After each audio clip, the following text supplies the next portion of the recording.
Bienvenidos a esta misa del Halloween. Estamos celebrando Halloween ahora mismo. Me gusta que levanten las cejas así sorprendidos, que me digan, ¿cómo? Pero no es malo celebrar Halloween. No, el Halloween es una maravilla. Halloween significa All Hallows Eve, en inglés. Víspera de todos los santos. Y esto es lo que estamos celebrando, la víspera de todos los santos. All Hallows Eve. Lo que pasa es que somos una cultura ignorante. Me hace mucha gracia porque ahora se dice que no hay culturas superiores y no hay culturas inferiores. Sí las hay. Hay culturas superiores y culturas inferiores. Y las culturas superiores invaden a las inferiores. ¿Cómo se mide si una cultura es superior o inferior? Según los frutos que da. Se puede medir por frutos espirituales o por frutos materiales. Hoy la cultura preponderante, superior, es la cultura anglófona, por sus frutos materiales. Los Estados Unidos son cabeza cultural del mundo, lo que pasa es que está en fin de época. Muy pronto, y es una profecía para el que no la quiera ver, vendrá una cultura superior, que es la musulmana, la china o la india, que creen en sí mismos, que quieren tener hijos, y entonces nos invadirán culturalmente. Son superiores materialmente. Espiritualmente creo que no lo son. Y nosotros, nuestra cultura, es una cultura hispana que ha sido superior a ninguna. Cuando ha creído en sí misma, cuando ha creído en su fe católica, cuando ha irradiado por todo el mundo bienes materiales, pero sobre todo espirituales. Hoy, esta cultura hispana es una cultura acomplejada, una cultura que renuncia a sus raíces, incluso en los nombres que le pone a sus hijos. Ya a la gente no le gusta que su hijo se llame Roberto, les gusta Robert. No le gusta que su hijo se llame José, le gusta que se llame Joseph. Le suena mejor porque es una cultura acomplejada. No le gusta su propio idioma, le gustan más los idiomas extranjeros. Y les gustan más las fiestas de otra cultura, que en este caso es protestante. Y entonces estamos siendo colonizados, invadidos por una cultura que ya no es solo protestante, sino que se ha suicidado y ahora ha dado un paso a una cultura woke, una cultura de ideología siniestra, eso significa de izquierdas, siniestra, que no cree en la vida, que no cree que el varón sea varón, que la mujer sea mujer. Y entonces es una cultura suicida que muy pronto, ya lo verán, será destruida por otras culturas que creen en sí mismas y que aunque son inferiores espiritualmente, son superiores materialmente y creen en sí mismas. El Islam, la China, no sé cómo será. Pero lo que está claro es que nuestra cultura se suicida. Y esa es la razón por la cual nos hemos dejado colonizar y el Halloween, que es una fiesta buena, víspera de todos los santos, se ha convertido en un castigo, una fiesta fea en la que ya no hay santos, sino arañas, calabazas, brujas, monstruos y cosas feas, como mucho de nuestra cultura amazónica, que tiene cosas muy bonitas, y otras, pues monstruos, chuyachaquis, tunchis, chapingos, cosas feas que ahora nos parecen que son maravillosas y que lo único que hacen es meter miedo a los niños, porque nos burlamos de cosas que son peligrosas. Bueno, esto es lo que está pasando cuando no nos conocemos a nosotros mismos, sino conocemos las raíces que nos han alimentado. Y entonces, como sentimos vergüenza de nuestra cultura y de nuestras raíces, importamos elementos de culturas que nos parecen superiores.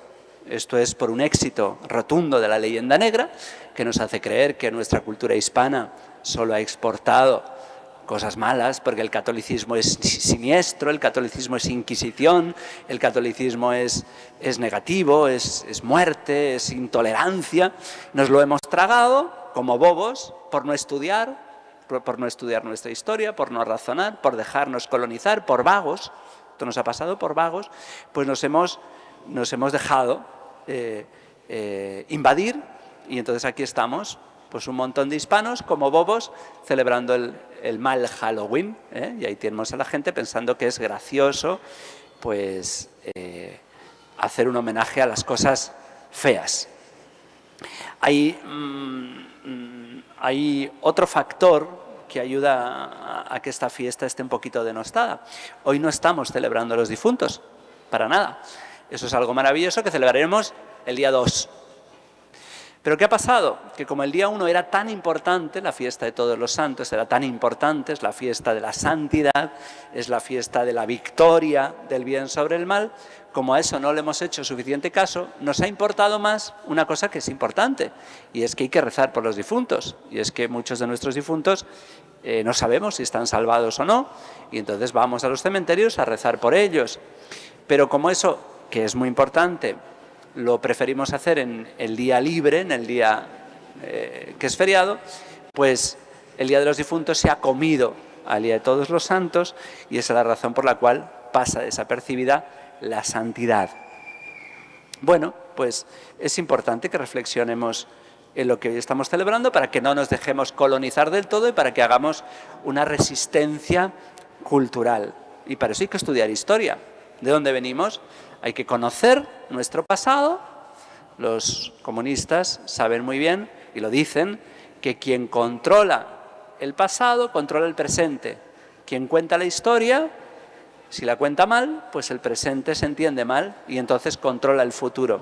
Esa es la razón por la cual la derecha se dedica a la economía, porque la derecha es muy materialista, y la izquierda, que se supone que es materialista, es más espiritual y le importa mucho la cultura. La derecha política ha abandonado la cultura y en cambio la izquierda, que se supone que es materialista, ha salvado algo que es muy importante, que es la cultura, la historia, y la estudia. Lo que pasa es que la estudia mal y la modifica, la tuerce.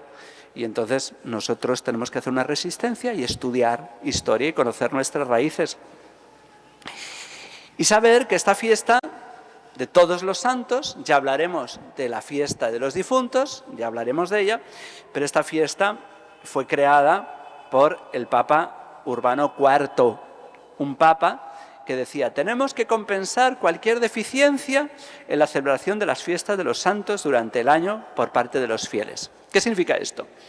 Pues que los cristianos muy pronto pues hemos recordado a nuestros héroes, a nuestros personajes grandes, como hace cualquier cultura que cree en sí misma.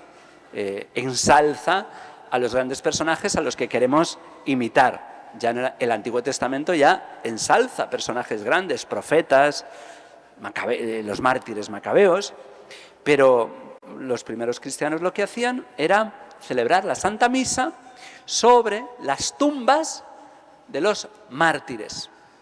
De ahí viene el beso que el sacerdote da al altar.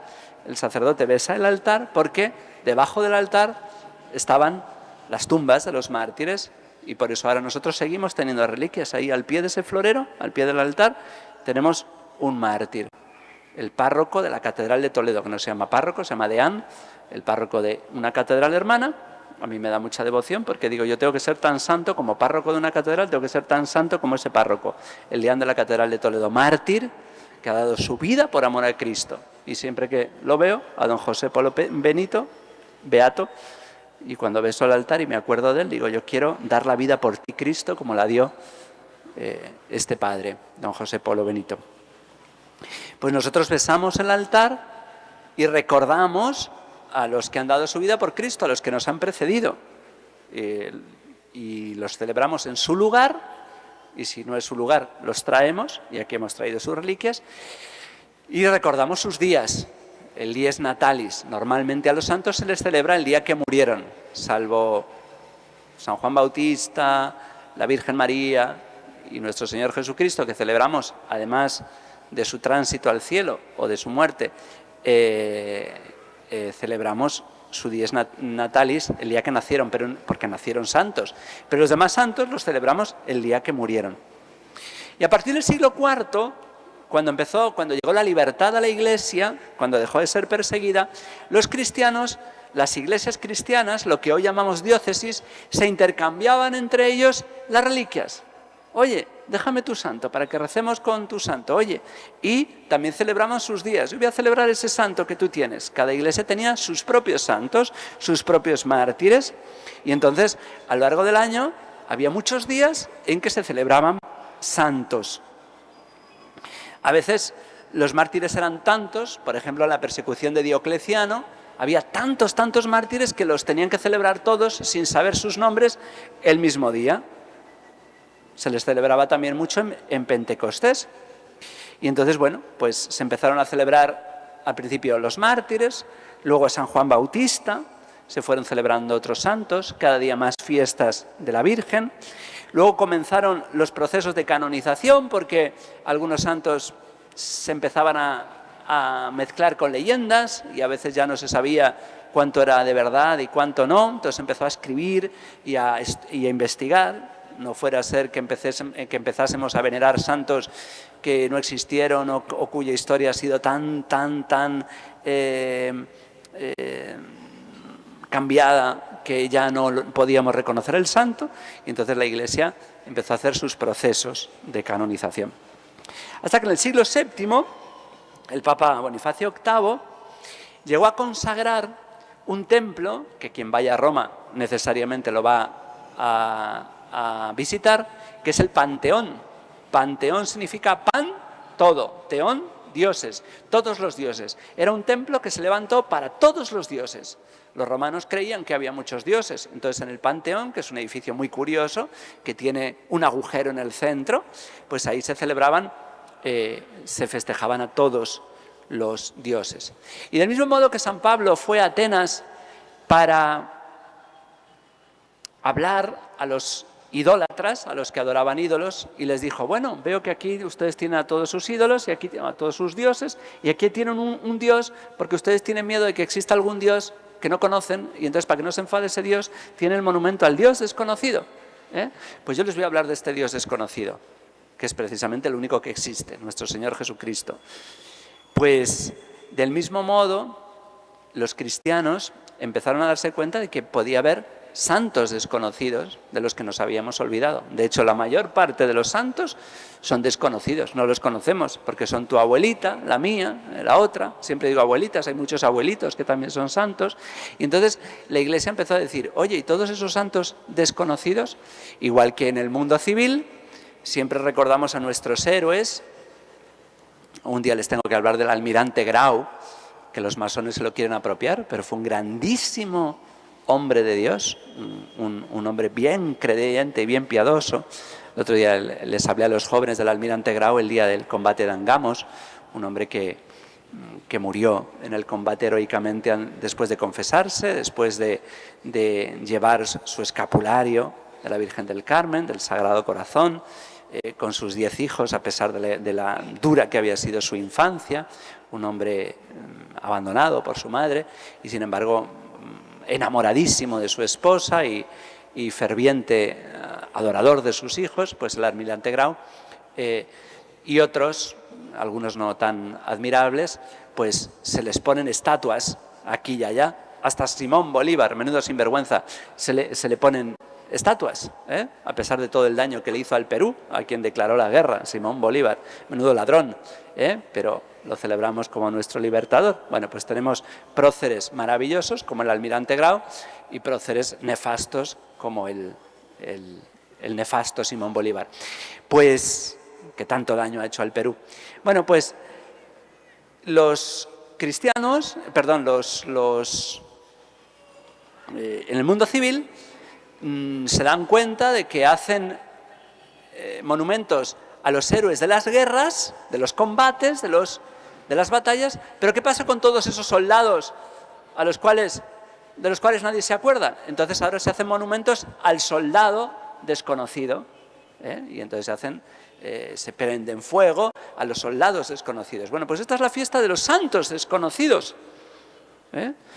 De todos esos santos anónimos, las batallas, pues recordamos a sus generales, pero nos acordamos de Miller, nos acordamos de ¿cómo se llama este? El Cochrane, o yo qué sé, nuestros almirantes, de Alfonso Ugarte, y todos esos que lucharon y cuyas madres lloraron y nadie se acuerda. Bueno, pues al soldado desconocido, bueno, pues nosotros al santo desconocido. Y entonces se empezó a celebrar en la Iglesia la fiesta de todos los santos. De hecho, en el Vaticano hay una capilla en la Basílica de San Pedro dedicada a todos los santos. Y entonces empezó a celebrar en el siglo VII la fiesta, el 1 de noviembre, de todos los santos. Y de ese modo nosotros, sin complejo, presumimos, en lugar de estar avergonzados todo el día, ¡ay, Galileo! Galileo Galilei, que lo matamos nosotros, lo quemamos en la hoguera. Pero si a Galileo Galilei nadie lo quemó en la hoguera, si murió en un palacio tan contento estudiando. Nadie ha matado a Galileo Galilei, murió de viejito y casi ciego. Y nosotros mismos, ignorantes, nos creemos que la Iglesia quemó a Galileo Galilei por decir equivocadamente algo que era verdad, y es que la Tierra gira alrededor del Sol. Acertó en el resultado, pero no acertó en el modo de llegar. Entonces la Iglesia, metiéndose donde no se tenía que meter, le dijo, oye, eso científicamente está mal, esa no es competencia de la Iglesia. Como cuando nos metemos a opinar sobre cambio climático, eso no es competencia de la Iglesia, eso es competencia de los científicos. Bueno, pues la Iglesia se metió en aquel tiempo con Galileo Galilei y metió la pata. Pero nadie quemó a Galileo Galilei, pero siempre estamos, ¡ay, la Inquisición! ¿Cuántas personas creen ustedes que condenó la Inquisición en Perú? En 3 siglos. ¿Cuántos? 35. En 3 siglos. 35. Muchos más se mueren en nuestras cárceles por lo mal que se les trata hoy, ¿eh? Pues bueno, pero vivimos ahí diciendo, ay, la Iglesia, qué mala ha sido. Qué mala ha sido la Iglesia. Ahora es buena, ahora la Iglesia ya es misericordiosa. La Iglesia del Vaticano II, esa es la buena, pero la anterior, ay, qué Iglesia más mala. Bueno, pues así nos va, así nos va. Odiamos nuestra propia historia. En el fondo odiamos la Iglesia Católica. La verdadera Iglesia Católica, no la que nos queremos imaginar. Es que ahora la Iglesia de Francisco, ¿qué Iglesia de Francisco? La Iglesia es la católica, la de todos los papas, la de los urbanos estos, la de Juan Pablo II, la de San Pío V y la de Francisco. Claro, esa es la Iglesia Católica. Pero ¿qué es eso de hacer una Iglesia buena y una Iglesia mala? Una Iglesia misericordiosa y una Iglesia que no lo es. No, la Iglesia de todos los siglos ha hecho santos. Los hizo, los hace y los hará. Y hoy hay santos. Espero que aquí haya santos, aparte de estos niños que ahora están vestidos de santos, que ahora mismo son santos, por lo menos los más pequeños, los mayores quizás ya, no sé, hoy son santos, si se han confesado recientemente, y espero que seamos santos, pero en todos los siglos, y en los más difíciles, más santos ha habido. Y como este siglo es difícil, más santos habrá. Pues esto es lo que hacemos hoy, presumir de nuestra historia, presumir de nuestros santos, levantar la cabeza diciendo soy católico y pertenezco a una iglesia que hace santos. Y los que no somos santos es precisamente por no ser fieles de verdad a nuestra Santa Iglesia Católica y a nuestra santa tradición. Si fuéramos fieles a la Iglesia Católica de verdad, ustedes y yo seríamos santos. Si no lo somos, es porque no somos fieles del todo. Por eso no somos santos. Pero el día que lo seamos, Dios nos hará santos. Así que levantamos la cabeza, presumimos de nuestros más insignes hermanos mayores, que no solo son personajes a los que tenemos que imitar, cuyas vidas tenemos que leer, debemos, para levantar la cabeza y llenarnos de orgullo, y que tanto se habla de autoestima. Leer la vida de los santos es estar orgulloso de ser católico, pero no solo les tenemos que imitar. Es que además, queridos hermanos protestantes, es que además nos ayudan. Mira tú por dónde. Nos ayudan.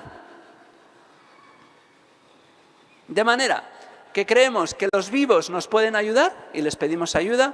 Oye, amigo, sácame de esta. Oye, préstame dinero.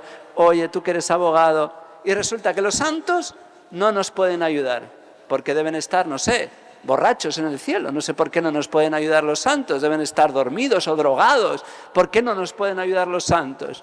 Pues son los que más nos pueden ayudar. Si ustedes me pueden ayudar, mucho más los santos. Pues no. Resulta que los santos no pueden hacer nada por nosotros. ¿Pero en qué cabeza cabe?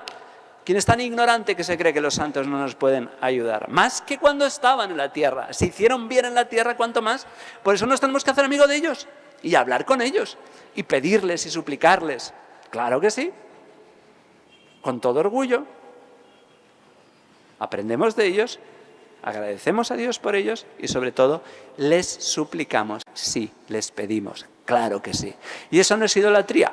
Claro que no, porque adoramos al Dios que ha hecho santos a esos seres que son como nosotros, que les costaba ser generosos, que tenían tendencias pecaminosas y egoístas, que les gustaba como a nosotros vivir bien, que no les gustaba el sufrimiento como a nosotros, ni el fuego, ni la persecución, ni el hambre. Les gustaban los colchones cómodos y les gustaba comer rico, claro que sí, como a nosotros, igualito. Pero vencieron, priorizaron y por encima de las cosas de este mundo, amaron su vida, pero no la amaron tanto que temieran la muerte. Por eso en el Apocalipsis se habla de ellos que volverán a aparecer y diremos, ¿y esos quiénes son? ¿Y de dónde han venido? Estos son los que vienen de la gran tribulación, estos son los que han sabido sufrir y no les ha importado sufrir, porque han amado tanto que el sufrimiento les ha parecido poca cosa. Han sufrido mucho, pero amaban tanto que no amaban tanto su vida que temieran la muerte.